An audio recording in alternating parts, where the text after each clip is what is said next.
예수님은 이제 베드로와 야고보, 요한 이렇게 세 사람을 데리고 이제 산에 올라가신 거예요. 여러분, 예수님의 제자가 몇 명인가요? 12제자죠. 근데 12제자 중에서 지금 예수님이 산으로 데리고 올라가신 제자는 누구예요? 몇 명이에요? 3명. 3명이라는 거죠. 그 12명의 제자들 가운데서 베드로와 야고보, 요한 이 세 사람을 데리고 올라갔다는 것은 뭘 뜻하겠습니까? 예수님에게 있어서 그래도 그 12명 중에서 가장 믿음직스럽고 가장 함께하고 싶었던 제자들이 아닐까 싶어요. 그러니까 그 제자들 3명을 데리고 올라갔겠죠. 그래서 저는 이 부분을 보면서 이런 생각을 했습니다.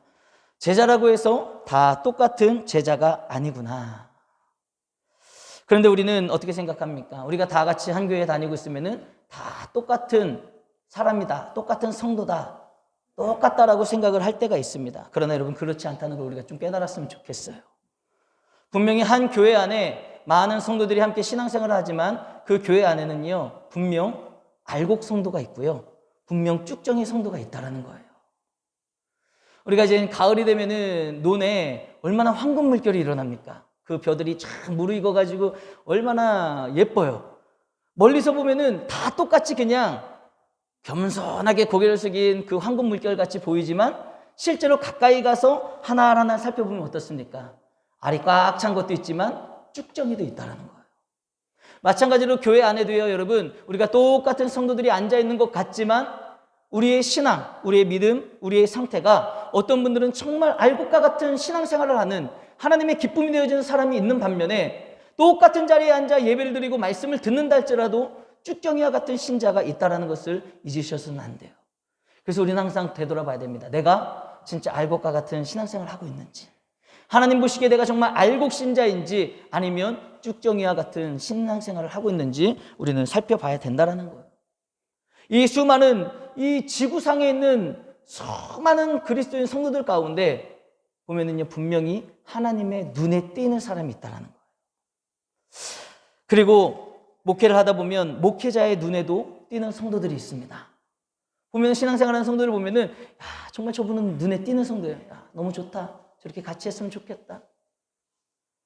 사랑하는 성도 여러분, 목회자로 하여금 목회자의 눈에 눈물을 빼는, 그 눈물을 흘리며 기도하게 하는 성도가 아니라 정말 목회자의 얼굴을 활짝 우습게 할 수 있는 그런 성도님들이 되시기를 주님의 이름으로 축복합니다. 지금 예수님께서 12명의 제자들이 있었지만 그 중에서도 단 세 사람의 제자들만을 데리고 산에 올라가셨다는 거예요. 그런데 그렇게 산에 올라가셨는데 그 산에서요, 아주 신기한 일이 벌어지게 됐다는 겁니다. 우리 다 같이 마태복음 7장 2절 같이 읽어보겠습니다. 시작. 그 얼굴이 해같이 빛나며 옷이 빛과 같이 희어졌더라. 아멘. 예수님의 변형되시는 사건이 그 산에서 일어나는데 어떻게 변형되셨어요? 그의 얼굴, 예수님의 얼굴이 막 해같이 막 빛나는 거예요. 그리고 예수님이 입으신 그 옷이 빛과 같이 막 하얗게 변화된 것 아니겠습니까? 그런데 이걸 누가 경험했어요? 누가? 12명의 제자들 가운데서도 단 3사람의 제자들만이 경험을 하게 됐다라는 거예요. 왜요? 그들만이 어쩌면 예수님 보시기에 진짜 알곡의 그런 제자들이었을 수도 있는 것이고, 어찌됐든 주님과 함께 했던, 주님의 인정을 받고 주님이 데리고 가셨던 그 3명의 제자들만, 12명 중에 단 3명의 제자들만 그 예수님의 놀랍게 변형되신 모습을 경험하고 체험할 수 있었다는 것입니다. 여러분, 예수님은 하나님의 본체가 되신다는 것을 잊지 마시길 바랍니다. 하나님께서 인간의 모습으로 이 땅에 오신 거예요. 그런데 그 예수님이 하나님의 본체시고 하나님께서 인간의 모습으로 이 땅에 오셨음에도 불구하고 그동안은 육신의 모습으로 입고 사시면서 어느 정도는 신성의 모습을 보여주셨죠. 병든 자도 고치시고 기적도 일으키시는 그런 신적인 모습을 보여주셨지만 예수님은 항상 제한하셨다는 거예요. 내가 신이다, 내가 하나님이다, 이걸 드러내시지 않으셨습니다. 우리가 잘 알고 있듯이 예수님이 병든 자를 고쳐주신 다음에 그 병든 자에게 뭐라고 말씀하셨나요? 어디 가서 아무에게도 이야기하지 마, 말하지 마, 말하면 안 돼. 여러분, 예수님이 왜 그렇게 하셨어요? 때가 되지 않았기 때문에 그때는 놀라운 기적과 이적을 행하시고서도 예수님은 말하지 마. 그런 주님의 하나님 되심, 놀라운 신성을 완벽하게 보여주시지 않으셨다라는 거예요. 그런데 지금 이제 예수님께서 변형되시고 그 변형되신 사건을 이젠 베드로와 야고보와 요한에게 유감없이 보여주시는 거예요. 예수님은 이 산에서 자신 안에 있었던 그 신적인 영광을 제자들에게 유감없이 다 보여주시고 있다는 것이죠. 왜 그렇습니까? 지금 예수님이 때가 됐기 때문에 그렇다는 거예요. 때가 됐기 때문에. 어떤 때가 됐습니까? 이제는 제자들에게도 이야기하셨잖아요. 이제 때가 이르러 이제 내가 예루살렘에 올라가 고난을 당할 것이고 죽게 될 것이며 3일 만에 부활할 것이다. 이 예수님의 십자가 사건을 제자들에게도 가르쳐 주셨고 이제 그 십자가의 사건이 돌아오고 있는 때가 됐기 때문에 예수님은 완전하게 내가 그리스도라는 것을 그 십자가를 지실 것들을 이제 나타내 보여주시고 있는 것입니다. 이제 이렇게 예수님의 변형되신 모습을 본 제자들의 마음이 어땠을까요? 그 자리에 함께했던 베드로, 야고보, 요한 이 세 사람의 마음이 어땠겠냐 이거예요. 아마 굉장히 흥분됐을 거예요. 한번 상상해 보십시오. 예수님이 그렇게 막 얼굴이 희어지고 밝게 빛나고 옷이 하얘지고 이렇게 놀랍게 변형되시는 모습을 보면서 제자들이 얼마나 흥분했겠냐 이거. 야, 우리 주님 정말 대단한 분이시구나.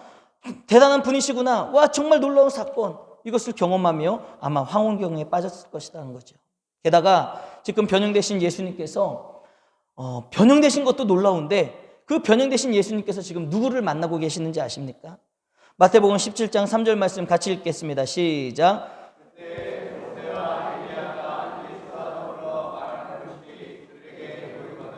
아멘. 여러분 지금 이스라엘 민족에게 있어서 모세와 엘리야가 어떤 존재입니까? 지금 예수님이 변형되신 모습 가운데 모세와 엘리야와 이야기를 나누고 계시잖아요. 이 모세와 엘리야가 어떤 존재냐? 모세는요 이스라엘 민족을 애굽에서 이끌어낸 아주 위대한 지도자 중에 지도자예요. 그리고 엘리야는 선지자 중에 선지자가 바로 엘리야입니다. 죽음을 보지 아니하고 능력을 행하며 하나님 앞에 들림을 받았던 사람, 그 사람이 바로 엘리야예요. 그래서 이스라엘 민족에게 유대인들에게 있어서 모세와 엘리야는 참 위대한 위인 중에 위인이 바로 모세와 엘리야라는 거죠. 이 위대한 역사적인 인물들과 변형되신 예수님께서 함께 말씀을 나누시는 그 모습을 본 제자들은요, 와, 더 흥분하지 않을 수 없는 거예요. 우리 주님이 저렇게 변형되신 것도 놀라운 사건인데 게다가 우리가 알고 있는 이 위대한 모세와 엘리야와 함께 이야기를 나누고 계시네. 얼마나 그 모습을 본 제자들이 정말 놀랐겠습니까? 이때도 그런 상황 가운데서도요 가장 급하고 가장 빠른 베드로가 성질이 급하잖아요. 그 베드로가 뭐라고 이야기하는지 아십니까? 우리 본문 4절 말씀 같이 읽겠습니다. 시작.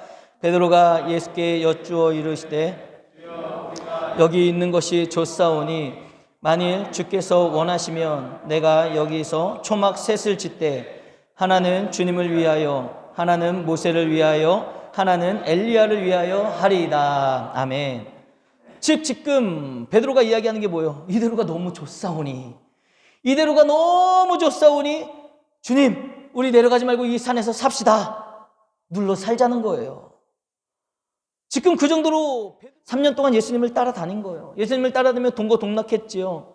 그 시간 가운데 예수님의 순간순간 놀라운 기적과 이적을 행하시는 그 예수님의 능력을 보면서 제자들은 힘을 얻었겠죠. 그렇죠? 야, 그래도 우리 주님이 저렇게 놀라운 능력이 있으시네, 힘이 있으시네, 힘을 얻었을 거예요. 여러분 생각해 보세요. 만약에 내가 선생님으로 모시고 이렇게 3년 동안 따라다니는 분이 맨날 그 집골로 다닌다면, 아무것도 없고 맨날 그 집골로 다닌다면 여러분 따라다닐 맛이 나겠습니까? 맛이 나겠어요? 아유, 맛이 떨어지죠. 안 나죠. 아유, 뭐 하는 거야 내가 지금. 그나마 예수님 안에 있었던 그 능력이 제자들에게 힘과 위로가 됐을 것이다라는 거예요. 그런데 이제는요 아예 빛과 같이 찬란하게 변형되신 예수님의 모습을 보여주셨을 때 여러분 그 모습을 목격한 베드로와 야고보, 요한 이 제자들의 마음이 어떻겠냐 이거예요. 아, 내가 그토록 따라다녔던 이 예수님은 정말 진짜구나. 정말 찐이구나.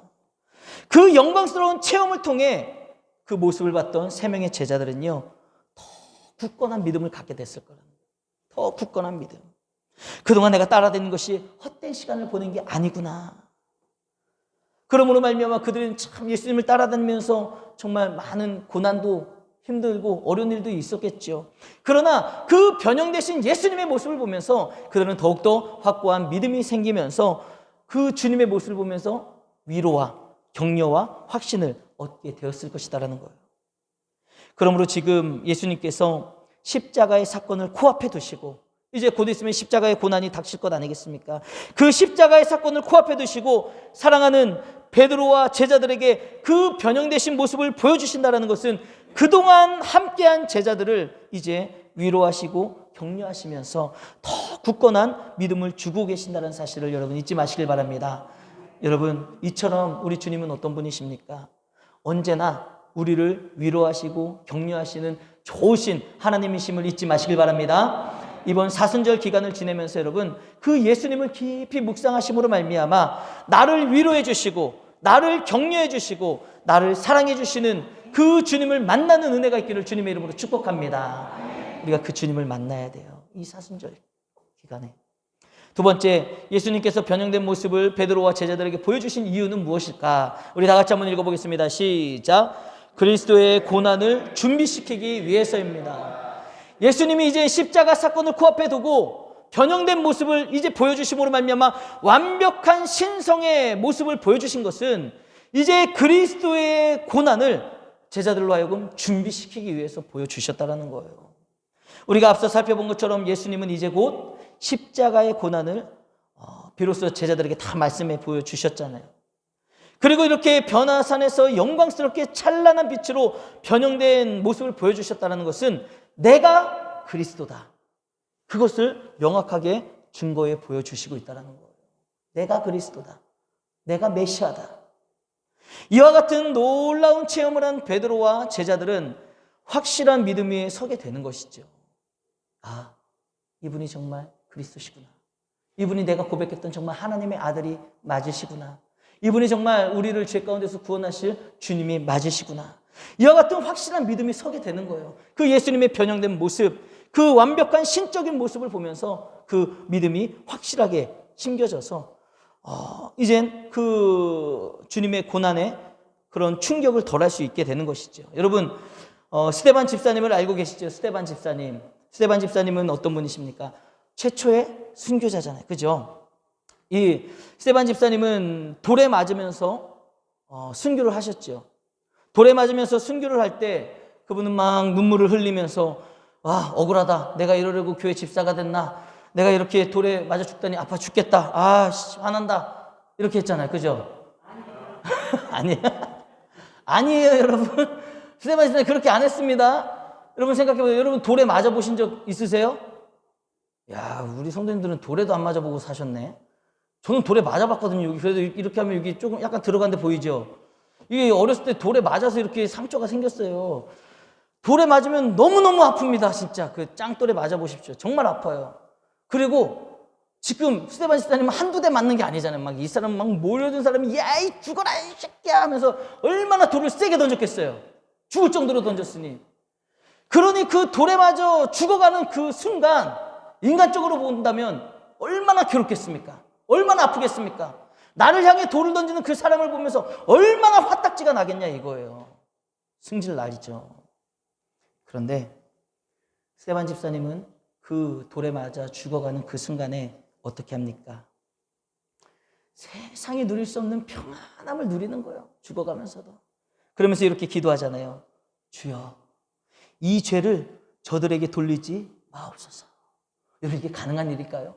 아니, 그렇게 돌에 맞아 죽어가는데 나를 향해서 막 저 수많은 사람들이 막 너 날 것 없이 막 돌을 던지는데 아파 죽겠는데 어떻게 평안을 누리며 어떻게 저들을 용서해달라고, 저들의 죄를 저들에게 돌리지 말아달라고 어떻게 저들을 위해서 기도할 수 있겠냐 이거예요. 불가능한 일이 가능했던 이유가 있다라는 거예요. 성경에 보면 뭐라고 나와 있냐? 그 상황 가운데 하나님께서 스데반의 눈을 열어주신 거예요. 스데반의 눈을 열어주셔서 하늘의 영광을 보게 하셨고 그 하늘의 영광 가운데 함께 하시는 예수 그리스도를 스데반 집사님이 봤다라는 거예요. 여러분, 만약에 스데반 집사님이 그 하늘의 영광을 보지 못했고 그 영광 가운데 계신 예수 그리스도를 보지 못했다면 그 돌에 맞아 죽어가는 그 위기와 그 힘든 시간 가운데 어떻게 평안을 누리며 어떻게 저들을 축복하며 기도하는 그런 일이 벌어질 수 있겠냐 이거예요. 그 힘든 시간을 이겨내고 그 고난과 고통을 이겨낼 수 있었던 비결은 단 한 가지. 하나님께서 그의 눈을 열어주시사 하늘의 영광을 보게 하시고 그 안에 계신 예수 그리스도를 봤기 때문에, 주님의 영광과 주님을 봤기 때문에 그는 그 상황 가운데 이겨낼 수 있는 힘이 있었다는 사실이에요. 이처럼 이제 앞으로 예수님이 십자가에 못 박혀 돌아가시고 그 고난과 순환을 당하실 때 여러분, 예수님과 함께했던 제자들이 얼마나 깜짝 놀라겠어요. 아니, 우리 주님이 저렇게 잡혀가시다니, 우리 주님이 저렇게 매를 맞으시다니, 채찍에 맞으시고 가시면류관을 쓰시고 창에 찔리시고 십자가에 못 박혀 돌아가시다니, 그 3년 동안 따라다녔던 제자들의 마음이 얼마나 충격받겠냐 이거예요. 그 충격을 이겨낼 수 있도록 예수님이 십자가에 못 박혀 돌아가시는 그 모습을 바라보는 제자들이 충격에서 이겨낼 수 있도록 예수님이 지금 변형된 모습을 보여주시고 계시는 거예요. 마치 스데반이 눈이 열려 하나님과 영광과 예수 그리스도를 바라보며 그 고난을 이겨냈던 것처럼 변형되신 예수님을 바라보며 그 기억으로 지금 십자가를 지시는 주님을 보면서도 제자들이 이겨낼 수 있도록 주님께서 그 변형된 모습을 보여주신 것 아니겠습니까? 사랑하는 성도 여러분, 이번 사순절을 통해 주님, 살아계신 그 주님을 향한 확실한 믿음을 갖기를 주님의 이름으로 축복합니다. 살아계신 주님께서 여러분들과 함께 하신다라는 그 믿음을 가지고 살아가셨으면 좋겠어요. 우리가 그 믿음, 그 확신, 주님이 살아계신다라는 것은 우리의 영안이 열려 그 주님을 바라보고 그 주님이 나와 함께 하신다라는 것을 확신하며 믿음 가운데 살아가면 여러분, 우리의 삶이 지금 당장 힘들고 어려운 일을 만났다 할지라도 우리도 이겨낼 수 있는 힘을 얻게 될 줄로 믿습니다. 그 힘과 능력을 얻는 시간이 됐으면 좋겠어요. 우리 마지막으로 세 번째, 예수님께서 변형되신 모습을 베드로와 제자들에게 보여주신 이유, 우리 다 같이 한번 읽어보겠습니다. 시작.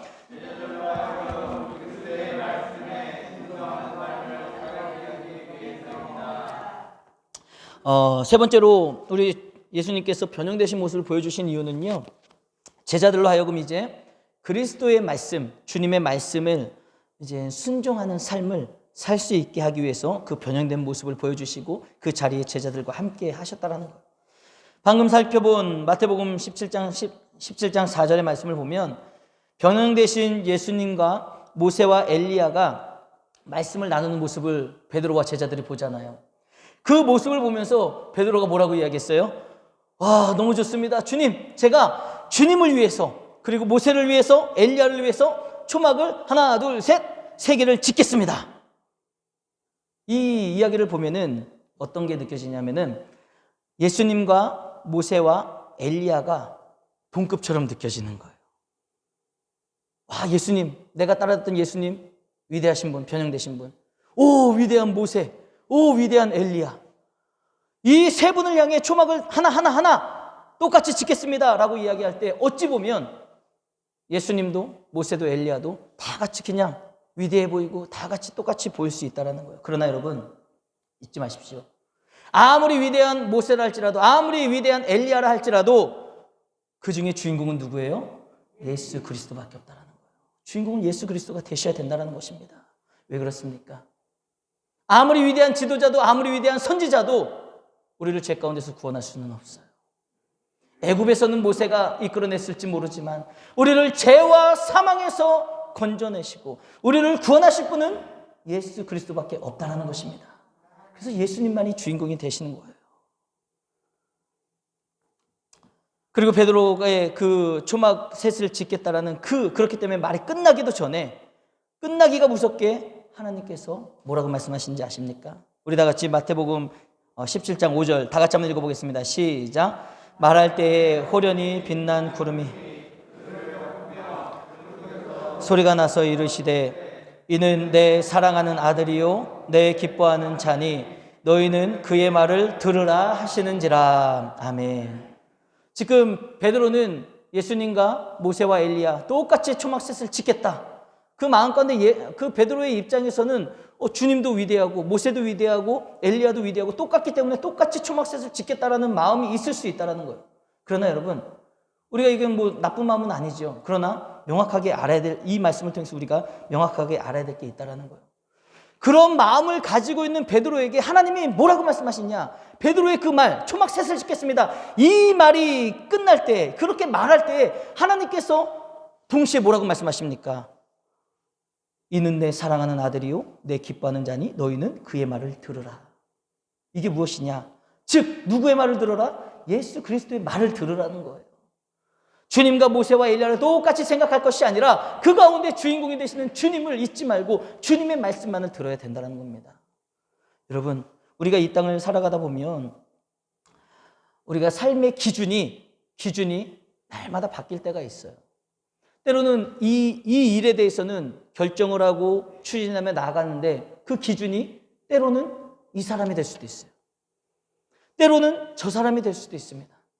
때로는 내 생각과 내 감정이 삶의 기준이 돼서 이번 감이 안 좋은데 그 감대로, 느끼는 대로 내가 결정하며 살아갈 때가 있다.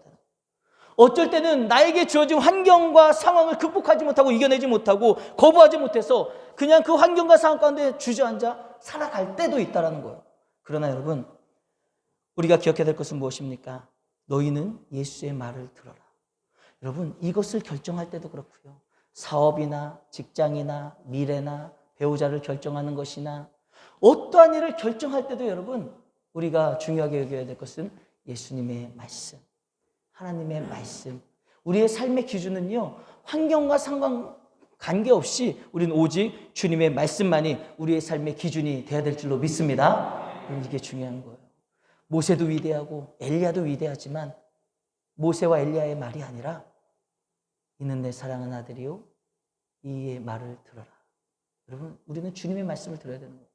내가 살아가다 보면은 이 사람도 위대해 보고 이 사람도 위대해 보이고 이 사람이 전문가 같고 이 사람이 잘하는 것 같고 한다 할지라도 여러분, 사람의 이야기를 먼저 듣기 전에 우리는 하나님의 말씀을 경청하고 하나님의 말씀을 듣고 어느 환경과 상황 가운데서도 우리는 하나님의 말씀대로 살아야 될 줄로 믿습니다. 이제 그 변형되신 예수님의 모습을 보여주신 이유가 그거예요. 이 세상을 살아갈 때 어떤 것에서 흔들리지 말고 오직 주님을 바라보고 주님의 말씀을 듣고 주님의 말씀대로 살아가라. 여러분, 오늘 예수님께서 변형되신 모습을 보여주신 이유를 마지막으로 정리하자면요, 주 예수 그리스도에 대한 확신을 가져야 되는 거예요. 확신. 이분이 정말 주님이시고 그리스도시구나.